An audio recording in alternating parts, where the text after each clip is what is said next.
El poder para liberar a esta gente está en la iglesia.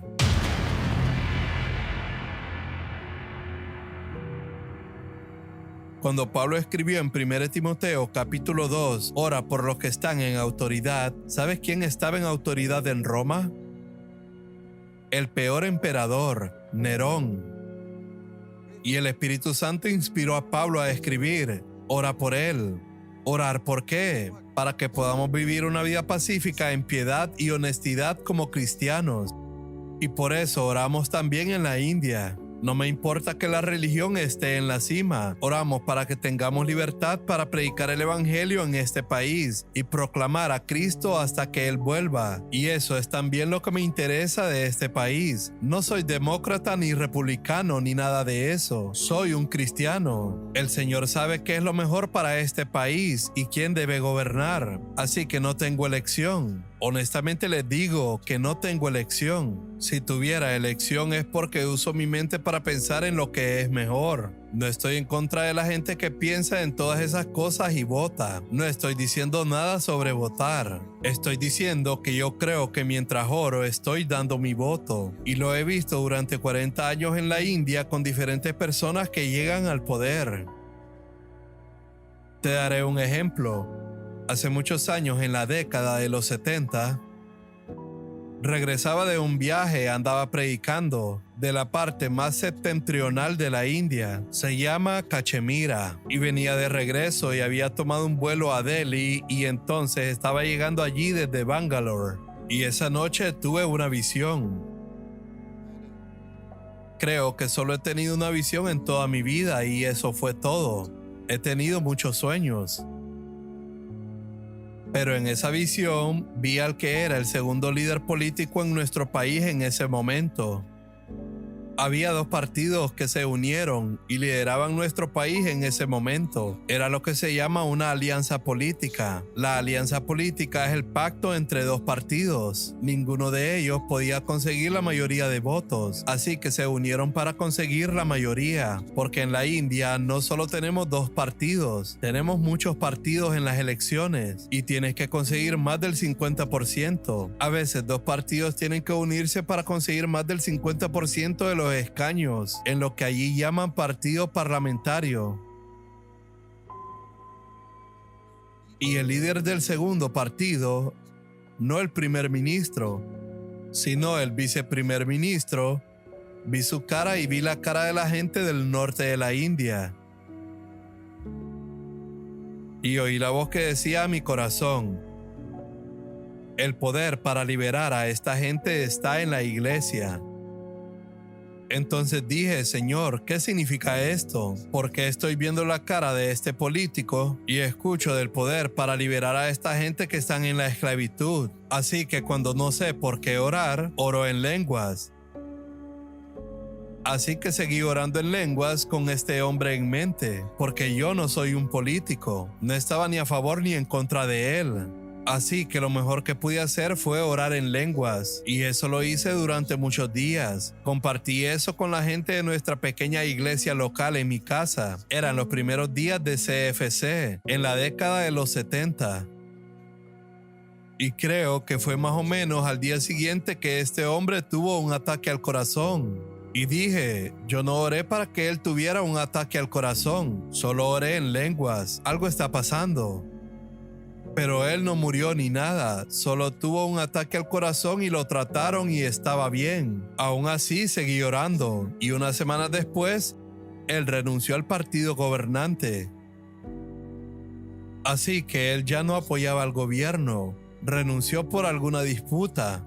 Y yo dije, Señor, parece como si realmente me hubieras dado una visión significativa. Hay algo por lo que tengo que orar, y es por este partido político. Aunque nunca he estado interesado en la política y nunca he votado. Como he dicho, mi voto es mi oración.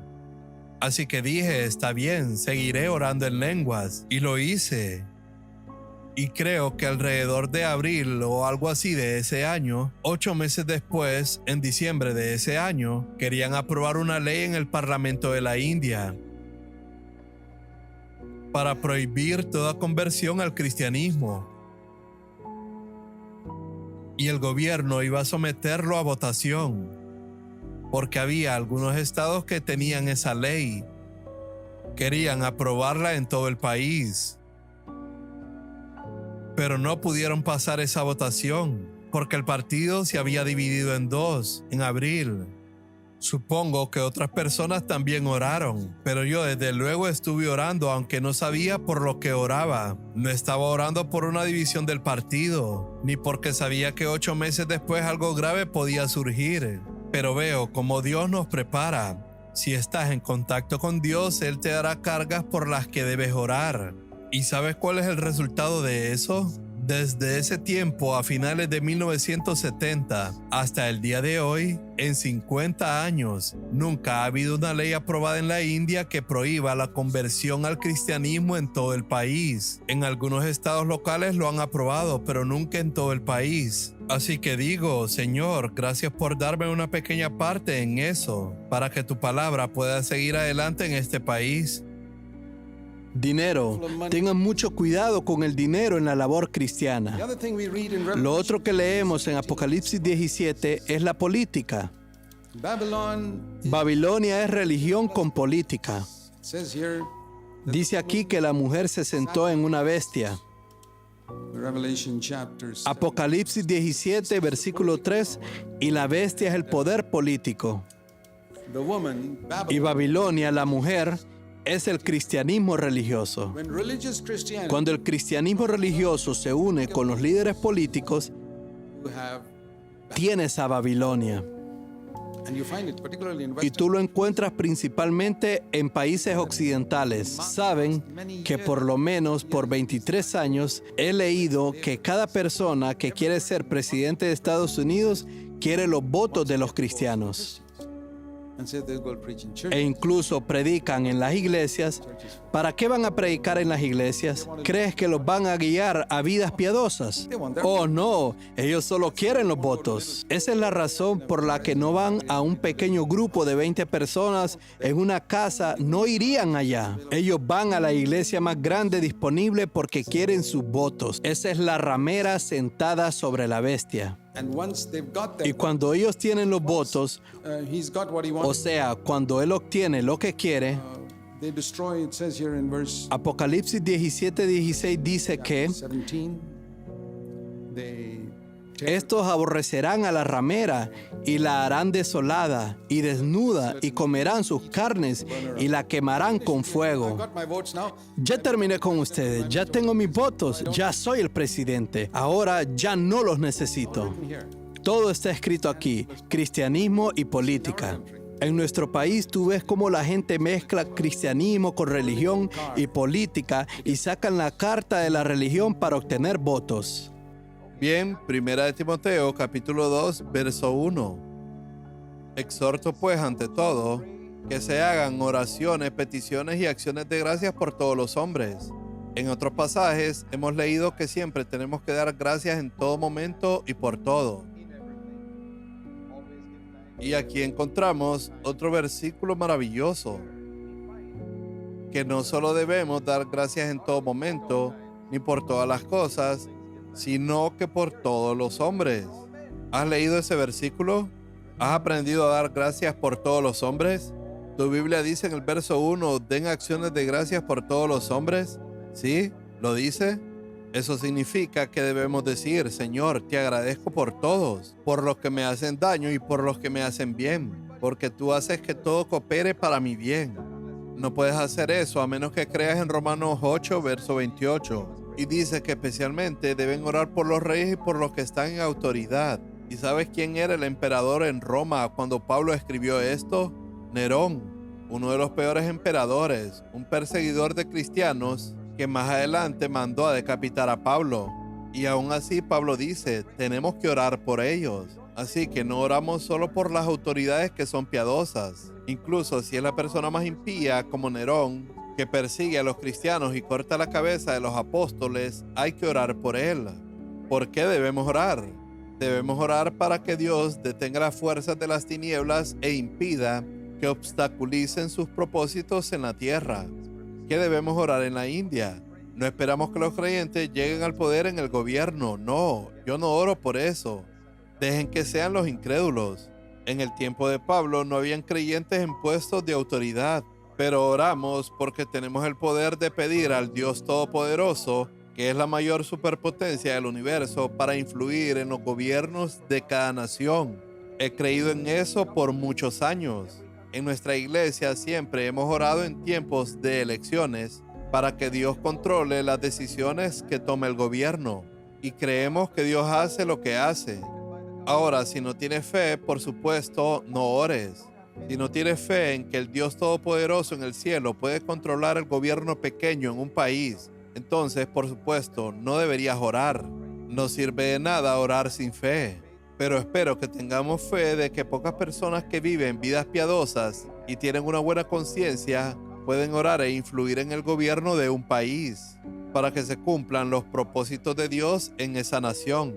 A veces la voluntad de Dios puede ser que su iglesia pase por persecución. Los primeros cristianos fueron perseguidos por casi 200 años. Y está bien, puede que su voluntad sea que haya persecución en la India. Jesús dijo, todos los hombres los odiarán en los últimos días.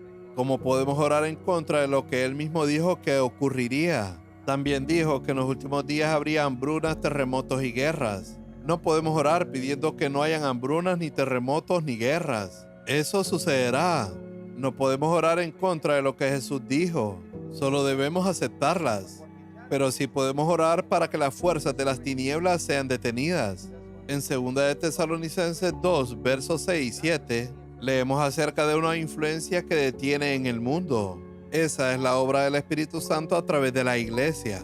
Pero un día el Espíritu Santo dejará de detener y entonces el anticristo se manifestará. Pero hasta que llegue ese día debemos de orar por los que están en autoridad en nuestro país e influir en ellos con nuestras oraciones. Esa es la mejor manera, no uniéndonos a la política. Podemos influir mucho más en el gobierno con oración que involucrándonos en la política.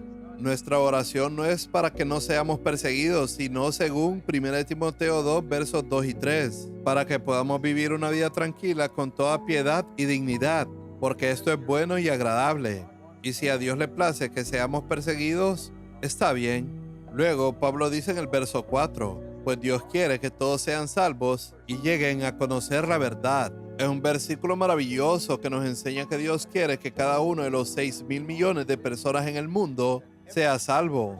No dejes que nadie te diga lo contrario. La voluntad de Dios es que cada persona en este mundo sea salva.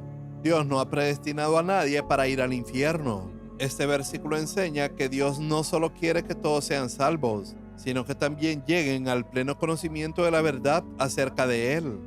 No basta solo con ser salvo. El significado de este verso es, una vez que una persona es salva, la siguiente parte de la voluntad de Dios es que llegue al conocimiento pleno de la verdad sobre Dios.